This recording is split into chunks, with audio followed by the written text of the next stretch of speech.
పాద నమస్కారాలు, వంగి వంగి దండం పెట్టడాలు ఇదంతా ఎక్కువగా మన దేశంలో ఎక్కడ కనిపిస్తదంటే తమిళనాడు రాష్ట్రంలో కనిపిస్తది. ఎంజీఆర్ ఉన్నప్పటి నుంచి తర్వాత అంటే అమ్మ జయలలిత వచ్చినప్పటి నుంచి ఇప్పటికీ కూడా ఇప్పుడు స్టాలిన్ ముఖ్యమంత్రిగా ఉన్నారు. ఎవరు మారినా సరే వాళ్ళ దగ్గరికి వెళ్ళాలి అంటే చెప్పులు తీసి పక్కన పెట్టేసి వాళ్ళు ఎక్కువ టవల్ వాడుతూ ఉంటారు. దాన్ని మడిచి సంకలో పెట్టుకొని ఇలా వంగి వంగి దండం పెట్టాలి. దగ్గరికి వెళ్ళిన తర్వాత ఖచ్చితంగా పాద నమస్కారం చేయాలి.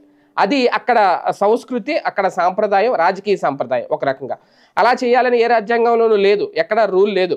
పాదాభివందనం అనేది మనం పెద్దలకు నమస్కారం చేస్తాం. అది పెద్ద తరహాగా ఆశీర్వాదాలు తీసుకోవడం కోసం. అంతే తప్ప రాజకీయ నాయకుడికో లేదంటే ముఖ్యమంత్రికో పాద నమస్కారం చేయాలని రూల్ ఏం లేదు. అది మనకి ఆయన మీద ఉన్న భక్తిని చాటుకునే ప్రక్రియ మాత్రమే. కానీ తమిళనాడులో మాత్రం ఖచ్చితంగా ప్రతి ఒక్కరూ కూడా పాదాల మీద పడిపోతూ ఉంటారు, పాద నమస్కారం చేసేస్తూ ఉంటారు. ఇప్పుడు ఆ సంస్కృతి ఆంధ్రప్రదేశ్లో చాలా తక్కువ, ఎప్పుడో ఎక్కడో జరుగుతూ ఉంటుంది, దాన్ని యాక్సెప్ట్ చేయరు కూడా ఇక్కడ. అయితే తాజాగా అది నిన్న చంద్రబాబు నాయుడు గారి విషయంలో కనిపించిందట.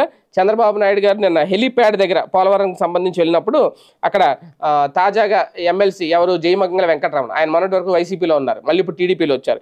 ఆయన చంద్రబాబు గారిని చూడగానే హెలీప్యాడ్ దగ్గరే కాళ్ళ మీద పడిపోయారట, పాదాభివందనం చేశారట.